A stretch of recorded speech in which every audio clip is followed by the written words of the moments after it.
Hi hello friends, நீங்கள் பார்க்க future family. நீங்கள் மார்னிங் வந்து உங்களுக்கு காலையிலேருந்து வ்ளாக் எடுக்கலான்ட்டு நான் மார்னிங்கே 6 o'clock எழுந்து இப்போ அப்படியே ஸ்டார்ட் பண்ணுறேன். சும்மா எனக்கு தெரிஞ்ச சின்ன கோலம் ஒன்று போட்டிருக்கேன். நல்லா இருந்தால் சொல்லிட்டு கமெண்ட் பண்ணுங்கள், லைக் பண்ணுறேங்க. அவ்வளோதான், கோலம் போட்டாச்சு. நான் நினச்சேன் நேற்று நைட் வந்து எங்கள் ஹஸ்பண்ட் வந்து நியூஸில் பார்த்தோன்னே ரெட் அலர்ட் இருக்குது, ஸ்கூலில் லீவு அப்படின்னு நினச்சேன். பார்த்தா காலையில் மழையே வரல, நைட்டு நல்ல மழை. நெக்ஸ்ட் வந்து என் ஃபேஸ் ஒரு பக்கம் வெங்கந்து அது குறையவே இல்லை, டச் பண்ண முடியல. என்ன பண்ணுது ஐடியா யாருன்னா தெரிஞ்சால் கமெண்ட் பண்ணுங்கள். சப்பாத்தி கேட்டிருந்தாங்க. இன்றைக்கி என்னென்னு பார்த்தீங்கன்னா ஒரு ஸ்பெஷல் டே, அதுக்கு வீடியோ ஸ்கிப் பண்ணாமல் பாருங்கள். என்னாச்சுன்னு பார்த்தீங்கன்னா குட்டி பசங்களுக்கு வந்து இன்றைக்கி வந்து மூவிக்கு கூட்டின்னு போகிறாங்க அவங்க ஸ்கூலில். எங்கன்னு பார்த்தீங்கன்னா வெள்ளூரில் 3D மூவி. என்னவோ மூவி மறந்துட்டேன், வீடியோ எண்டில் ஞாபகம் வந்தால் சொல்கிறேன். ஜுராசிக் பார்க்கோ என்னமோ அதான் நினைக்கிறேன். 3D மூவி மட்டும் தெரியும். அதனால் சப்பாத்தி தான் வேணும் சொல்லி கேட்டுகிட்டே இருந்தா. பன்னீர் பட்டர் மசாலா, ஆனால் சப்பாத்திக்கு பன்னீர் பட்டர் மசாலா இதுதான் அவங்களுடைய ஃபேவரட். நான் அடிக்கடி செஞ்சு கொடுப்பேன், ரொம்ப டேஸ்ட்டாக இருக்கும். இன்றைக்கி என்னாச்சுன்னா நைட் ஃபுல்லாக மழையாக இவர் எங்கேயுமே போகல. சரி ஓகே, நம்ம என்னுடைய ஆல் டைம் ஃபேவரட் வந்து தக்காளி தொக்கு தான். அது ரொம்ப சப்பாத்திக்கு டேஸ்ட்டாக இருக்கும். சரின்னு சொல்லிவிட்டு நம்ம அதுவே பண்ணி கொடுத்துடலாம், டக்குன்னு கொஞ்சம் வேலை ஈஸியாக முடியும்னு சொல்லிவிட்டு குட்டி பையன் தூங்கிட்டுருக்கான். நான் லைட்டில் ஆன் பண்ணிவிட்டு சப்பாத்தி மாவு முதல்ல பிசைஞ்சு வச்சிடலாம். ஏன்னா வந்து ஒரு 1/2 hour ஊறினா தான் கொஞ்சமாக சப்பாத்தி சாஃப்டாக வரும்.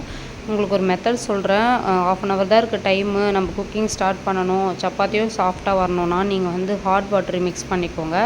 வார்மாக வந்து ஹாட் வாட்ரு சால்ட்டு போட்டு நல்லா சப்பாத்தியை பிசைஞ்சுக்கோங்க. நான் அப்படி தான் பிசைஞ்சிட்ருக்கேன். இன்னும் உங்களுக்கு டைம் இருந்துச்சுன்னா என்ன பண்ணுறீங்கன்னா மில்க் கொஞ்சம் ஆட் பண்ணிக்கோங்க. என் ஃபேஸ் பாருங்கள், எனக்கே ஒரு மாதிரியாக இருக்குது, நல்ல உப்பலாக இருக்குது, எப்படி சொல்லுது அப்படி இருக்குது. அப்புறம் பார்த்திங்கன்னா டொமேட்டோ கட் பண்ண ஸ்டார்ட் பண்ணிட்டேன். ஒரு பக்கம் தண்ணி போட்டிருக்கேன். சரி அவங்க எழுந்தாங்கன்னா ஒருத்தர் ஹேர் வாஷ் பண்ணிக்குவாங்க, தலை குளிச்சிருவாங்க அப்படின்னு சொல்லிட்டு. எனக்கு டைமே இல்லைங்க. இந்த வீட்டில் வந்து பாப்பாவே தான் குளிக்கிறா, தலைக்கும் அவளே தான் குளிச்சிடறான்னா ஒன்று எனக்கு மன கஷ்டம். வீட்டில் ஷாம்பு வந்து அவளே காலி பண்ணிடுறா கொஞ்சம் முடிக்கு. பால் ஒரு பக்கம் நல்லா சுண்டை காய வச்சுட்டு இருந்தேன், அதை இறக்கணும். அப்புறமா தக்காளி வெங்காயம்லாம் கட் பண்ணிட்டேன். இதுக்கு பச்சை மிளகா வந்து நான் 2 போட்டிருக்கேன். நம்ம எப்படி இருந்தாலும் கொஞ்சமாக மிளகாய் தூள் போடுவோம், அதுக்காக. கூடவே என்னுடைய ஜீரா வாட்டரும் நான் ஆட் பண்ணி குடிக்கிறேன். அது கொஞ்சம் வார்ம் ஆகிடுச்சு, ரொம்ப சூடாக குடிப்பேன், கொஞ்சம் வார்ம் ஆகிடுச்சு, அதனால் அப்படியே குடிக்கிறேன். இங்கே பாருங்கள், ஆல்மோஸ்ட் தக்காளிலாம் பழமாக தான் போட்டிருக்கேன். இப்போ வந்து நான் டக்குன்னு பால் மாதிரி நான் வந்து ரோல் பண்ணி வச்சிட்டேன். ஒரு சப்பாத்தியை ரொம்ப பாருங்கள் சாஃப்டாக அந்தளவு சாஃப்டாக இருக்குது. இது வந்து ஒரு பிளேட்டில் வந்து நான் தேய்ச்சி வச்சுருவேன். ஏன்னா டைம் இல்லை. கல் சூடாயிடுச்சுன்னா அப்படியே போட்டு எடுத்துடலாம். அதனால் சொல்லிவிட்டு நான் வந்து இங்கேயே நல்லா வாஷ் பண்ணி வச்சுட்டு இருந்தேன். நம்ம இதிலே போட்டு நம்ம இந்த கடப்பாக்கல்லே போட்டு நம்ம தேய்ச்சிக்கலாம். எப்போவுமே நான் அப்படி தான் பண்ணுவேன். ஆல்மோஸ்ட் இங்கே பாருங்கள் நல்லா உப்பி வருது. நான் உங்ககிட்ட பேசினே அப்படியே கொஞ்சம் தீயை விட்டேன், அவ்வளோதான். நல்ல கல் ஹீட்டாக இருக்கணும். ரொம்ப சாஃப்டாக இருக்குது சப்பாத்தி, ரொம்ப சூடாக இருக்குது. ஹாட் பாக்ஸில் அப்படியே மூடி வச்சோம்னா நம்ம சூடாக இருக்கும். தக்காளி தொக்கு பாருங்கள், இறக்கிட்டேன். இதை நல்லா எண்ணெய் தெளிய வரணும். என்ன ஒன்று, இன்றைக்கி எண்ணெய் கொஞ்சம் செலவாகணும். எப்பவுமே கஞ்சூஸ் தான் எண்ணெய் விஷயத்தில், கொஞ்சமாக தான் போடுவேன். இன்றைக்கி கொஞ்சம் தாராளமாக போட்டிருக்கேன். நெக்ஸ்ட் வந்து கொஞ்சமாக ரைஸ் வச்சுருக்கேன், குட்டி பையனுக்கு மதியத்துக்கு கொடுக்கலாம் அப்படின்னு சொல்லிட்டு. சப்பாத்தி காலையில் கொடுத்துருவேன், பால் குடிக்க வச்சுட்டு அதுக்கப்புறம் சப்பாத்தி குடிப்பேன். மார்னிங் பிரேக்ஃபாஸ்ட்டு அவனுக்கு சப்பாத்தி தான். நெக்ஸ்ட்டு பார்த்தீங்கன்னா பால் இறக்கிட்டேன், நல்லா ஏடு கட்டுது. ஏடு எடுத்து வச்சுட்டு நான் வெண்ணெய் செய்யலான்னு பார்க்குறேன், டைமே இல்லை.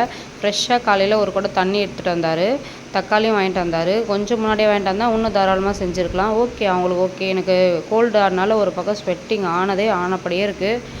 ஃபேஸ் எல்லாமே ரொம்ப ஃப்ரெஷ்ஷாக இருக்குது. ஆனால் ஸ்வெட்டு வந்து அப்படியே ஊற்றுது மண்டையிலேருந்து, ஓவர ஈரம் இருக்கும் போல். லஞ்ச்லாம் பேக் பண்ணியாச்சு.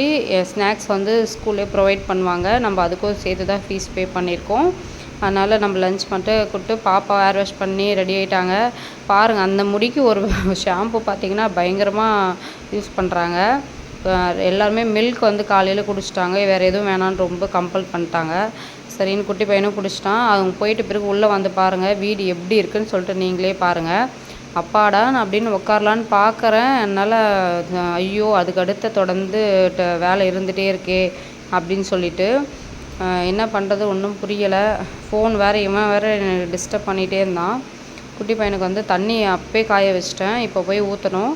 இவர் குளிக்க வைக்கிறது தான் எனக்கு ஃபஸ்ட்டு வேலையே. அதுக்கப்புறம் தான் வீட்டு வேலை. இல்லைனா அவனுக்கு நான் நீங்கள் குளிக்கிறியா பட்டுன்னு சொன்னால் போதும், அவன் வந்து ரொம்பவே என்ன சொல்கிறது டார்ச்சர் பண்ண ஆரம்பிச்சிருவான். லாலா ஊற்று லாலா ஊற்றுன்னு சொல்லிட்டு. கேண்டில்ஸ் வந்து கேக்கில் வந்து இருந்துச்சு, அதை எடுத்து கொஞ்சம் விளையாடிட்டு இருந்தான். இப்போ வந்து நான் குளிக்கலாம்டா அப்படின்னு சொல்லிட்டேன்.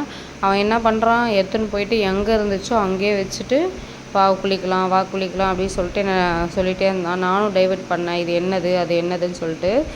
சொல்லப்போனால் நான் வாய்ஸ் ஓவர் கொடுக்காம அப்படியே தான் போடலான்னு இருந்தேன். இதில் வந்து நம்ம டிவி ஆன் பண்ணிட்டோன்னா சாங்லாம் வந்துடுச்சு, ஆனால் காப்பிரைட் இஷ்யூ ஆகும்னு சொல்லிட்டு நான் வந்து என் ஃபேஸை தான் தொட்டு தொட்டு பார்த்துட்ருக்கேன் ஃப்ரெண்ட்ஸ். ரொம்ப கஷ்டமாக இருக்குது. எப்போ தான் சரியாகும், ஃபேஸு நார்மலாகவே இல்லை. நெக்ஸ்ட்டு பார்த்தீங்கன்னா இவர் கேண்டில் எடுத்துன்னு போயிட்டு அங்கே உள்ள ஷெல்ஃபில் வச்சுட்டான். நான் வந்து தண்ணி வளாவிட்டு இவர் குளிக்க வச்சுட்டு அதுக்கப்புறம் இவருக்கு ஏன்னா காலையில் மார்னிங் மில்க் கொடுத்துட்டேன்னா அவங்க அக்கா ஸ்கூல் போக சொல்லவே கொடுத்தாச்சு. நெக்ஸ்ட்டு பார்த்தீங்கன்னா இவனுக்கு வந்து குளிச்சுட்டு ஒரு 10 நிமிஷம் கழித்து சப்பாத்தி கொடுக்கலான்ட்டு ஒரு மைண்ட் செட்டில் இருக்கேன். வீடு பெருக்கணும், மாஃப் போட்டு துடைக்கணும். துவைச்ச துணி நேற்று வந்து கொஞ்சம் துணி தானே இருந்துச்சு, அதை வந்து துவைச்சது மடிச்சுட்டு நேற்று துணி ஈவினிங் துவைச்சது அதை அப்படியே எடுத்துகிட்டு அதுவும் மடிக்கணும். பாருங்கள் வீடு எப்படி இருக்குது பாருங்கள், எல்லாமே க்ளீன் பண்ணணும். இப்போ நான் அந்த துணி தான் காட்டிகிட்ருக்கேன் மடிக்கணும்னு சொல்லிவிட்டு. ஆல்மோஸ்ட் வந்து ஒர்க்கு பாதி இருக்குது பாதி இல்லை, அந்த மாதிரி டயர்டாக இருக்குது. அதை தான் அப்படி சொல்லிகிட்டு இருக்கேன் நான். இப்படி தாங்க எப்படி சொல்கிறது, ஹவுஸ் ஒய்ஃபாக இருக்கிறது ரொம்ப ஈஸின்னு நினைக்காதீங்க. என்ன சொல்கிறது, நம்ம பாப்பாக்காக தான் செய்கிறோம். இருந்தாலுமே வீட்டில் இருக்கிறவங்க கொஞ்சம் அப்ரிஷியேட் பண்ணணும். பரவாயில்ல இவங்க செய்கிறாங்க அப்படின்னு சொல்லிட்டு. ஆனால் வந்து பார்த்திங்கன்னா சொல்கிறாங்க, எனக்கு என்னவோ ஒரு மாதிரி இருக்குது. போக போக ஒரு நாளைக்கு ஒரு மாதிரி மைண்ட் செட் இல்லை, எல்லாேருக்கும் அப்படி தானே இருக்கும். இன்றைக்கி இருந்த மாதிரியே நாளைக்கு இருக்காது. குளிக்க வச்சுட்டு பார்க்கலாம், அவ்வளோதாங்க. பாருங்கள் குளிச்சுட்டு நான் வந்து லோஷன் இன்றைக்கி அப்ளை பண்ணல. ஏன்னா வந்து இவனுக்கு ஒரு சோப் யூஸ் பண்ணிகிட்ருக்கு ஆயுர்வேதிக்கில். ரொம்பவே அதுவே பேபி சாஃப்டாக இருக்குது. ஸ்கின்னு போட போட ரொம்ப சாஃப்டாக இருக்குது, நல்ல கலர் கொடுக்குது. யாருக்கு பேபி ஒயிட் ஆகணுமோ கண்டிப்பாக கமெண்ட் பண்ணுங்கள், நான் உங்களுக்கு சொல்கிறேன். அப்புறமா எண்ணெய் கொஞ்சம் தலைக்கு வச்சுட்டு வீடு காமிச்சிட்ருக்கேன். அந்த ரூமில் அது டாய்ஸ்லாம் போட்டு வச்சுட்டு இருக்கான். பெலூன் எடுத்து வச்சுருந்தான். அந்த பெலூன் வந்து நான் உள்ளே வச்சுருந்தேன், அது உடஞ்சிச்சின்னு அதை எடுத்து பிடிங்கிட்டுன்னு சொல்லிட்டு கத்துறான். குளிச்சுட்டு டெய்லியுமே இந்த சைக்கிள் எடுத்துவார். கொஞ்ச நேரம் அது கூட விளையாடினா தான் அவனுக்கு கொஞ்சம் நிம்மதியாக இருக்கும். நான் அது வேணாடா வாயில் வைக்காத அப்படின்னு சொல்லிகிட்டே இருந்தேன். அது உடனே கோவம் வந்து சைக்கிள் கீழே தள்ளுருவான். கொடுத்தோடனே வாங்கிக்கின்னு மறுபடியும் உட்காந்துருக்கான். பாருங்கள், நீங்கள் கூட எனக்கு டைம் பாஸ் ஆகுதுங்க. இன்னும் ஒன்று வேலைலாம் முடிச்சுட்டு விளையாடுறது நல்லாயிருக்கு. வேலை இருக்குது சொல்லோ அவன் கூட விளையாடுறதுக்கு கூட எனக்கு மைண்டு வர மாட்டுது. பாருங்கள் எப்படி சிரிக்கிறான் பாருங்கள் செல்லக்குட்டி. ரித்வின் குட்டி அப்படின்னு சொன்னால் போதும், உன் பேர் என்னப்பா, ரித்வின் அப்படின்வான். ஒரே ஜாலியாக போகுது வேலை. நான் ஒண்டி செய்யணும் எல்லாமே எனக்கு கஷ்டமாக தெரியும். இவருக்கு இருக்கிறதுனால எனக்கு வேலை வந்து கொஞ்சம் ஜாலியாக இருக்குது. குழந்த இருக்கானே இது பண்ணிடணும் அது பண்ணிடணும் அப்படின்னு சொல்லிட்டு இதெல்லாம் முடிச்சிடலாம் அப்படின்னு சொல்லிட்டு பண்ணிகிட்ருக்கேன். நெக்ஸ்ட் என்ன பண்ணுறது, சப்பாத்தி கொடுக்கலாம் இவனுக்கு. பாருங்கள் கீழே உட்கார வச்சிட்டேன், சப்பாத்தி பிச்சு போட்டிருக்கேன்.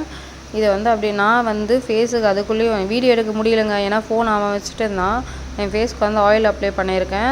அது வந்து ஒரு பக்கம் ஊறட்டும், ஒரு 1/2 hour அப்படியே விட்டுடலாம். சப்பாத்தி மாவு ஊற வைக்கிற மாதிரி என் ஃபேஸில் ஆயில் போட்டு ஊற வச்சுருக்கேன். நல்லா நெக்குக்கெலாம் அப்ளை பண்ணிட்டேன். தலைக்கும் நல்லா எண்ணெய் வச்சுருக்கேன். நாளைக்கு தான் ஹேர் வாஷ் பண்ணுவேன். எனக்கு கோல்டு இன்னும் செட்டே ஆகலை. இது வேறு ஃபேஸில் வேறு நல்லா வீங்கிட்டு இருக்கா, எல்லாம் சேர்த்து வச்சு காட்டுது. ஈவினிங் தான் எனக்கு ரொம்ப முடியாமல் போகுது. அதனால் நாளைக்கு ஒரு ஊருக்கு போக வேண்டியது இருக்குது. என்னென்னு பார்த்தீங்கன்னா எங்கள் நாத்தனார் வந்து குழந்த பிறந்து 9 month ஆகுது. அம்மா வீட்டிலேருந்து மாமியார் வீட்டுக்கு நாங்கள் அனுப்பி விட போகிறோம். அதுக்காக நாளைக்கு கிளம்புறோம். அதனால் நாளைக்கு ஹேர் வாஷ் பண்ணிக்கலாம் அப்படின்ட்டு இருக்கேன். நெக்ஸ்ட்டு பார்த்திங்கன்னா இவருக்கு வந்து இப்போது நான் என்ன பண்ணுறேன்னா சப்பாத்தி வேலைக்கு ஆகலை, ஃபோன் கொடுத்தா தான் சாப்பிடுவேன்ட்டா. நான் சாப்பாடு கொடுத்துட்டு குளிச்சுட்டு உங்களை மீட் பண்ணுறேன். அவ்வளோதான் ஃப்ரெண்ட்ஸ், குளிச்சுட்டேன். ஃபேஸ்க்கு எதுவுமே அப்ளை பண்ணல, வெறும் மாய்ஸ்சரைசர் அப்ளை பண்ணிட்டு லிப்ஸ்டிக் போட்டிருக்கேன். என் லிப்ஸ்டிக் போடலன்னா என் ஃபேஸ் இன்னும் ரொம்ப மோசமாக இருக்குது, ஜுரச்சவங்க பார்க்குற மாதிரி இருக்குது. தலைக்கு நல்லா எண்ணெய் வச்சு கொஞ்சம் பின்னல் மடிக்கிற மாதிரி வந்துச்சா அப்படி போட்டு விட்டுருக்கேன். அதெல்லாம் டோன்ட் வரி, மைண்ட் பண்ணிக்காதீங்க. இவரை தூங்க வச்சுட்ருக்கேன். நல்லா தூக்கம் வந்துடுச்சு. 1/2 hour ஃபோன் இன்றைக்கி யூஸ் பண்ணியிருக்கான். நான் 1/2 hour ஃபோன் யூஸ் பண்ணுறதே பெரிய விஷயமா இருக்குது எனக்கு. என்ன பண்ணுற சுச்சுவேஷனால் கொஞ்ச நேரம் கொடுக்குறேன்.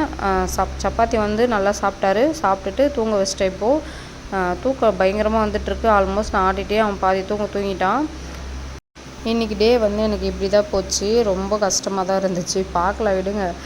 குழந்தைகள் வீட்டிலலாம் அப்படி தானே இருக்கும். உங்களுக்கு இந்த வீடியோ உங்களுக்கு பிடிக்கும்னு நினைக்கிறேன். பாப்பா வந்து இந்நேரம் வந்து அவங்க மூவி கிளம்பிட்டு இருப்பாங்க. நான் இங்கே போகாதீங்கப்பா அங்கே போகாதீங்கன்னு சொல்லிட்டு சொல்லி தான் அனுப்பிச்சிருக்கேன். குட்டி பொண்ணு தான் கொஞ்சம் சேட்டையாக இருப்பாள்.